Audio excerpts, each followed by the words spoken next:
વાપીમાં વિકાસના કામો આંખે ઉડીને વળગે તેવા દેખાઈ રહ્યા છે।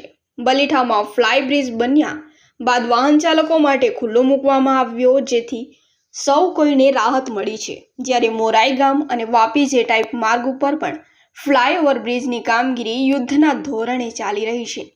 આ ઉપરાંત વાપી નજીકના બલીઠામાં અંડરપાસની કામગીરી પણ પૂર્ણતાને આરે પહોંચી છે, જે ટૂંક સમયમાં જ વાહન ચાલકો માટે ખુલ્લો મૂકવામાં આવશે। બલીઠામાં અંડરપાસની કામગીરી ₹19 કરોડના ખર્ચે વર્ષ 2022થી થઈ રહી છે।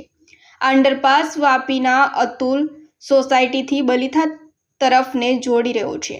વર્ષો પહેલા વાપીના જૂના ફાટકથી સીધા જ જકાતનાકા તરફ જતો આ માર્ગ હતો અને તે હાઈવેને જોડનારો હતો। ત્યાં અંડરપાસ બની રહ્યો છે।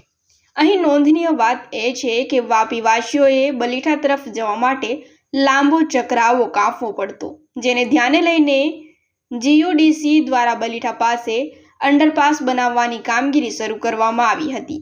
બલીઠા અંડરપાસ બનાવવામાં આવ્યો છે ત્યાં 2 બોક્સ બનાવવામાં આવ્યા છે, જેથી વાહન ચાલકોની અવરજવર સરળ રહેશે। ટૂંકમાં વાપીમાં બનાવેલ મોટા અંડરપાસની જેમ આ બલીઠા અંડરપાસ છે। અહીં ચોમાસામાં પાણીના નિકાલની પણ વ્યવસ્થા ઊભી કરવામાં આવી રહી છે। અહીં પણ પાણી કાઢવા માટેના મશીનો મૂકવામાં આવશે।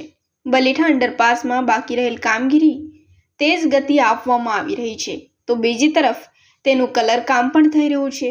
જો કે અંડરપાસની મોટે ભાગની કામગીરી બાકી જોવા મળી રહી છે, જે કામ જલ્દીથી પૂર્ણ કરવામાં આવશે। વાપીના અતુલ સોસાયટી પાસે બની રહેલ અંડરપાસની ઉપર તરફના બંને માર્ગો ઉપરથી પણ વાહન ચાલકોની અવરજવર થઈ શકશે।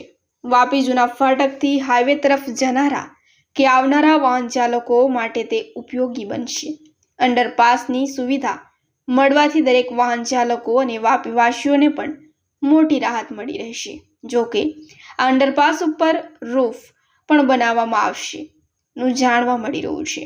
જો કે નોંધનીય છે કે વાપીમાં બનાવેલ મોટા અંડરપાસમાં દર ચોમાસામાં પાણી ભરાવાની સમસ્યા સર્જાય છે, તેમાં વળી આ બલીઠા અંડરપાસ પણ વાપીવાસીઓ માટે ઉપયોગી સાબિત થશે કે કેમ, તે તો આવનારો સમય જ બતાવશે।